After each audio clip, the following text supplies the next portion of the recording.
Drunk father abandons sick daughter in the forest.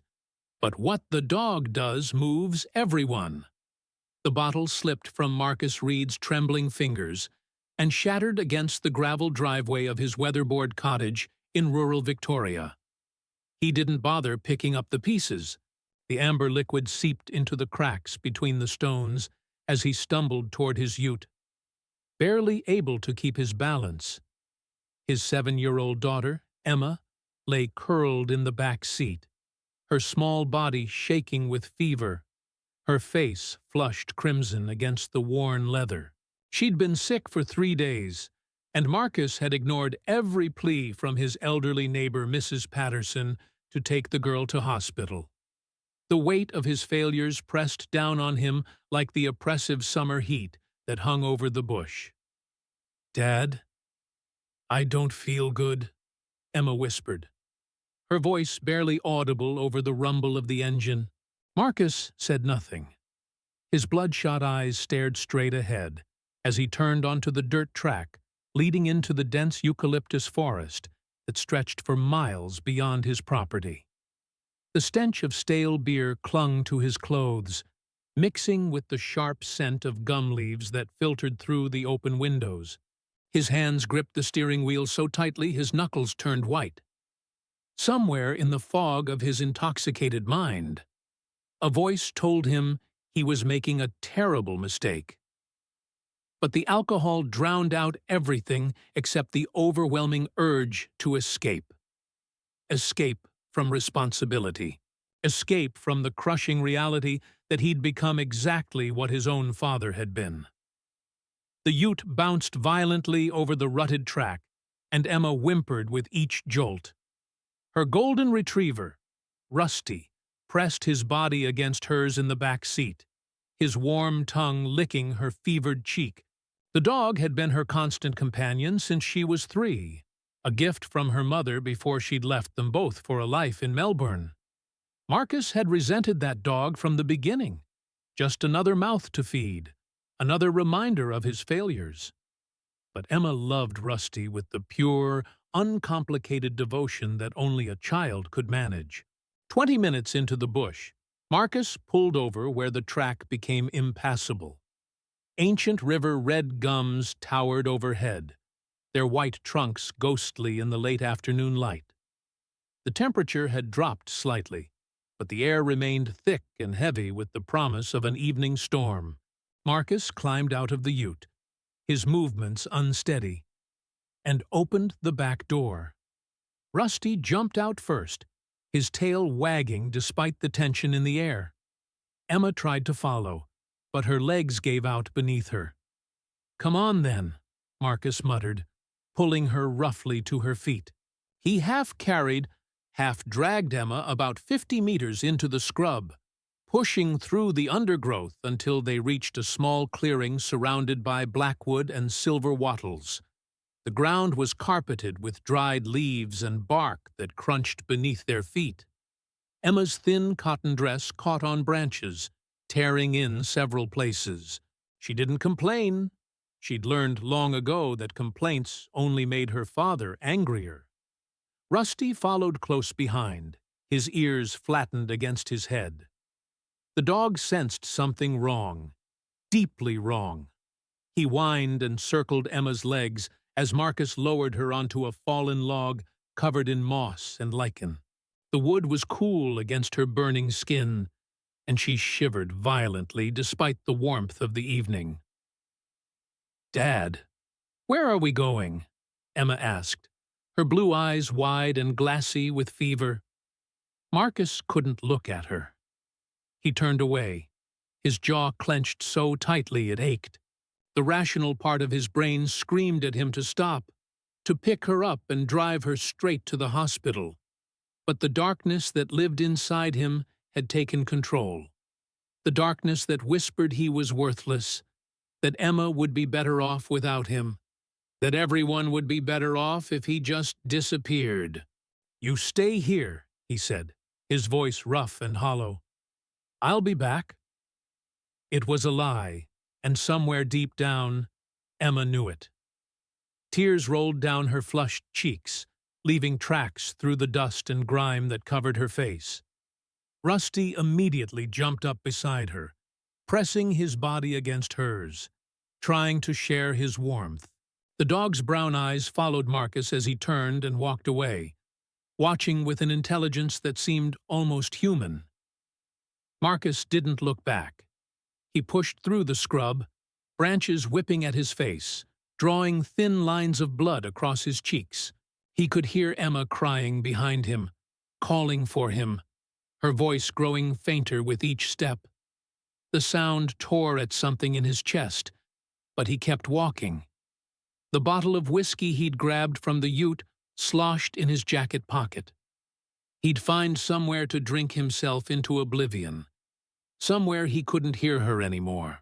Behind him, Emma's cries gradually subsided into quiet sobs. Rusty licked her face, his tail tucked between his legs. The sun was sinking lower, casting long shadows through the trees.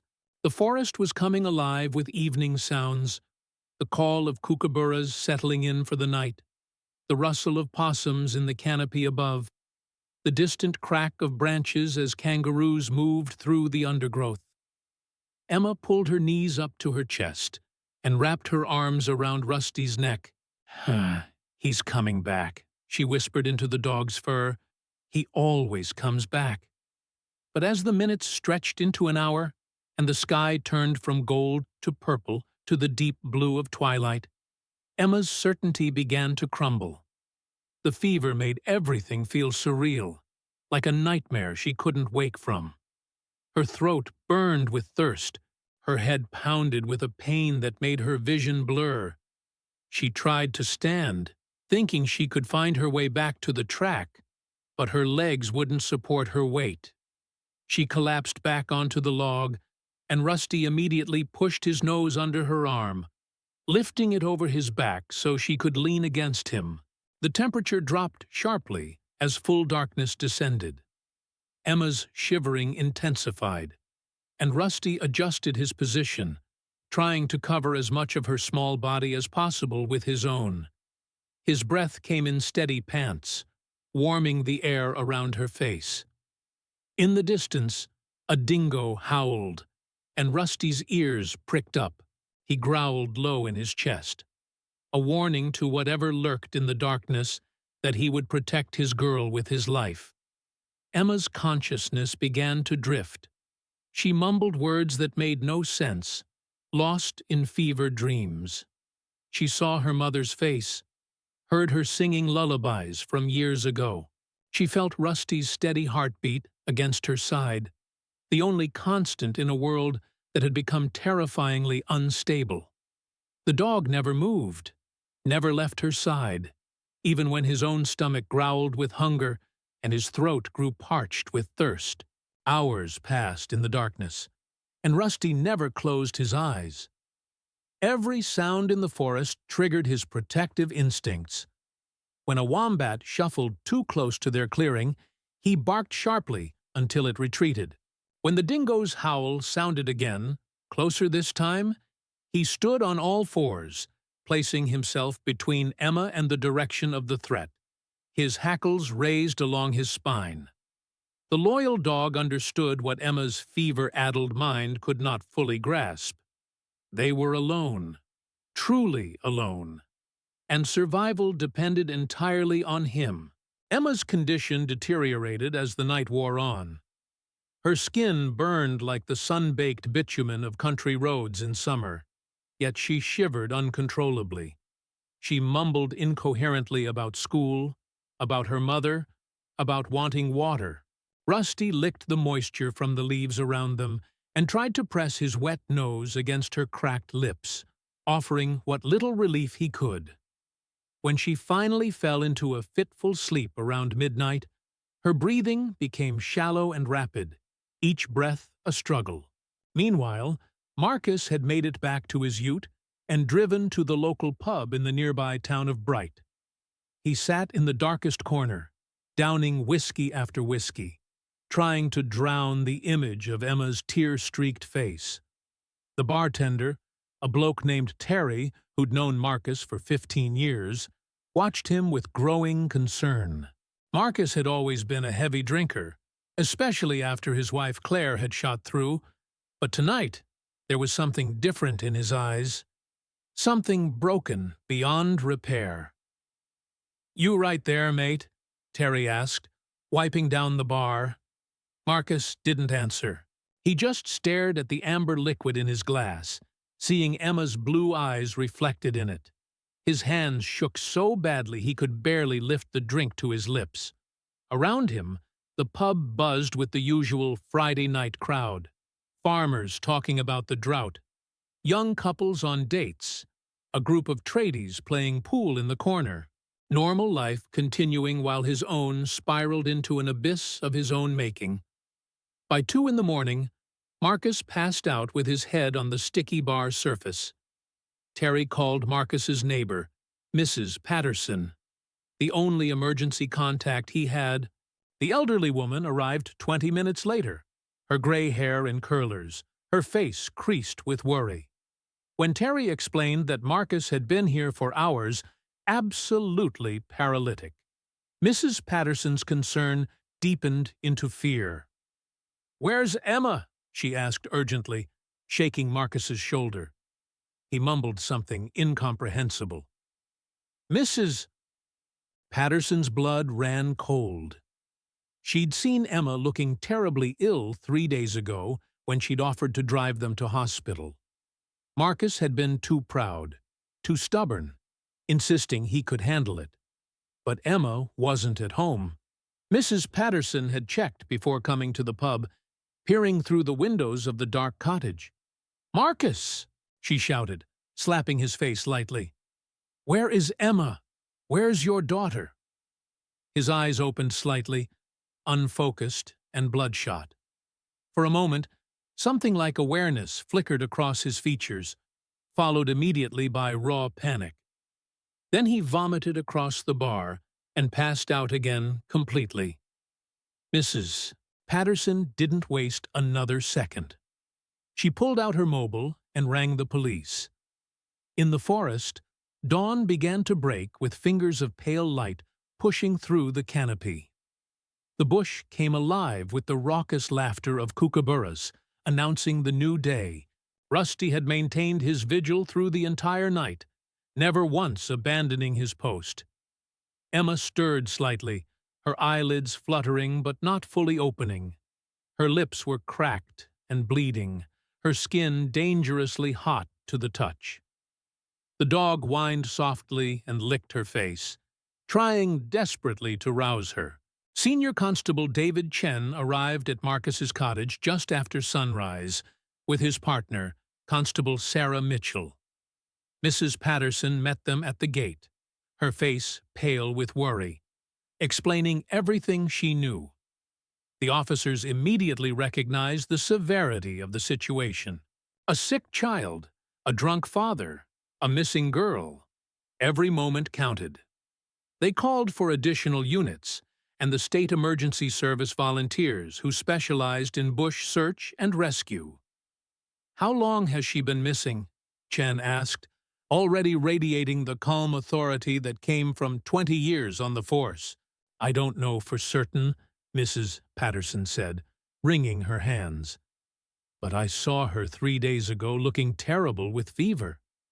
Marcus came to the pub around 8 last night and stayed until he passed out. She could have been out there all night. Chen's jaw tightened. He'd seen too many cases like this, children paying the price for their parents, failures. He radioed for the dog squad and a helicopter with thermal imaging. Mitchell was already examining Marcus's ute, parked haphazardly in the driveway. She noticed mud caked on the tires, fresh scratches along the doors from pushing through scrub, and eucalyptus leaves stuck in the window seals. "He took her into the bush," Mitchell said grimly. "Recently, too. This mud's still damp." Within 30 minutes, a full search operation was underway. Volunteers from the local SES arrived with their bright orange gear, along with 2 officers from the dog squad with their German shepherds trained in tracking. Marcus had been taken to the police station, where he sat in an interview room with his head in his hands, sobering up slowly and realizing with mounting horror what he'd done. When Chen asked him where he'd left Emma, Marcus broke down completely. "The old logging track," he sobbed. "About 20 minutes in, then maybe 50 meters into the scrub on the left. There's a clearing with a big fallen log. Oh, God, what have I done? What have I done?" The information was immediately relayed to the search teams. Helicopter rotors thumped overhead as the aircraft lifted off from the makeshift landing zone in Mrs. Patterson's paddock. The thermal camera operator scanned the forest below, looking for heat signatures that might indicate a small child. The bush was dense, thousands of hectares of virtually identical terrain that could easily hide someone Emma's size. On the ground, the dog squad handlers moved quickly along the logging track in Marcus's ute, with Chen and Mitchell following close behind. The tracking dogs had been given Emma's pillowcase to scent, and they strained at their leads, eager to work. When they reached the point where the track became impassable, the dogs immediately picked up a trail leading into the scrub. Their noses to the ground, they pulled their handlers through the undergrowth, following the scent path Marcus and Emma had taken the evening before. Rusty heard them before Emma could. His ears perked up at the sound of dogs barking in the distance, voices calling out a name he knew. He barked back, loud and persistent, a sound that carried through the morning air. In the helicopter, the thermal operator suddenly spotted a heat signature in a clearing below, two shapes close together, one large and one small. "We've got them!" The helicopter operator's voice crackled through the radio. "Clearing at coordinates Sierra 7-3. One child appears unconscious. One dog. Get the medics ready." The tracking dogs led their handlers directly to the clearing within minutes. Constable Mitchell pushed through the last tangle of wattle branches and stopped dead in her tracks. What she saw would stay with her for the rest of her career. Emma lay motionless on the fallen log, her small body curled into a tight ball, her skin frighteningly pale except for the hectic flush of fever on her cheeks. And there, wrapped around her like a living blanket, was Rusty. The golden retriever's fur was matted with dew and bits of bark, his eyes red-rimmed from exhaustion, but his tail wagged weakly when he saw the officers. "Good boy," Mitchell whispered, her voice catching. "Good boy. You stayed with her." She moved slowly, not wanting to startle the protective dog. Rusty whined but didn't leave Emma's side, though his body language showed he understood these people were there to help. Chen knelt beside them, his fingers finding Emma's neck to check for a pulse. It was there, rapid and thready, but there. The girl was alive. Barely. "Emma, can you hear me, sweetheart?" Chen said gently, but the girl didn't respond. The paramedics crashed through the undergrowth seconds later, their bright green uniforms and heavy medical bags a stark contrast to the muted browns and greens of the forest. Kate Morrison, a veteran paramedic with 20 years experience, took one look at Emma and immediately began barking orders to her partner, Tom Williams. They worked with practiced efficiency, checking vitals, establishing an IV line, wrapping Emma in thermal blankets. Throughout it all, Rusty refused to move more than a meter away, his eyes locked on his girl. "Temperature's 40.2, Tom announced grimly. "Heart rate 160. BP's low. She's severely dehydrated and showing signs of sepsis. Let's get her to the chopper," Kate said. "Every minute counts." Chen carefully lifted Emma's limp body, while Tom carried the medical equipment. Mitchell stayed with Rusty, who immediately tried to follow.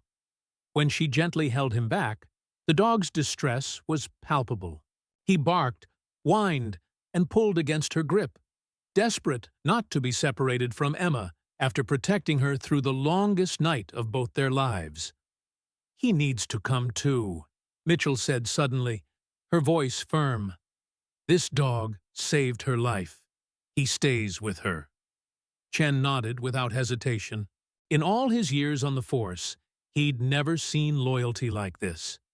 They made their way back to the clearing where the helicopter could land. The rotors kicked up a storm of leaves and dust as the aircraft touched down. Emma was loaded onto a stretcher, and when Rusty saw her being carried away, he broke free from Mitchell's grip and bounded after her, jumping into the helicopter before anyone could stop him. He lay down beside the stretcher, his head resting on Emma's arm, refusing to budge. The pilot looked back questioningly. Kate Morrison made a quick decision. "He comes with us," she said. "I've seen therapy dogs work miracles. If she wakes up and he's not there, it could traumatize her more." The helicopter lifted off, banking sharply toward the Albury Base Hospital, 50 kilometers away. Below, the search teams watched it disappear over the treetops. Mrs. Patterson, who'd driven to the search site when she heard they'd found Emma, stood with tears streaming down her weathered face. Mitchell put an arm around the elderly woman's shoulders. At the hospital, Emma was rushed into emergency. Doctors and nurses swarmed around her, administering antibiotics, fluids, and fever reducers. Her condition was critical. The infection had spread through her bloodstream, and her organs were beginning to shut down. For the first few hours, the medical team wasn't certain she would survive. Rusty was taken to a waiting room where a kind nurse brought him water and food, but the dog barely touched either. He sat by the door, ears pricked, waiting. Marcus arrived at the hospital in handcuffs, escorted by police. He looked like he'd aged 10 years overnight. His face was gray, his eyes hollow with the weight of what he'd done. When he tried to enter Emma's room, Chen blocked his path. "You don't get to see her yet, mate," Chen said quietly but firmly. "She's fighting for her life because of you." Marcus collapsed against the wall, sliding down until he sat on the floor with his head in his hands. Sobs racked his body. Every terrible decision, every bottle he'd chosen over his daughter, every moment he'd failed her, it all crashed down on him at once. In the room beyond, machines beeped steadily, monitoring Emma's fragile hold on life. 3 days passed before Emma's fever finally broke. On the 4th morning, her eyes fluttered open. The first thing she saw was a nurse checking her IV, and the first thing she felt was panic. Where was she? Where was Rusty? She tried to speak, but her throat was too raw.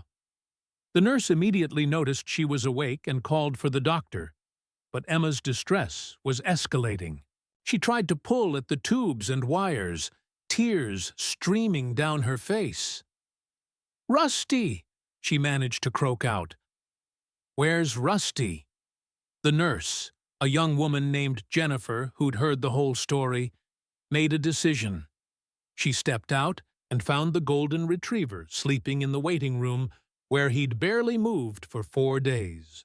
Various hospital staff had been sneaking him food and taking him outside for brief walks, moved by his devotion. When Jennifer called his name, Rusty's head shot up. She led him down the corridor, and the moment he reached Emma's room, he pulled free and bounded to her bedside. Emma's face transformed.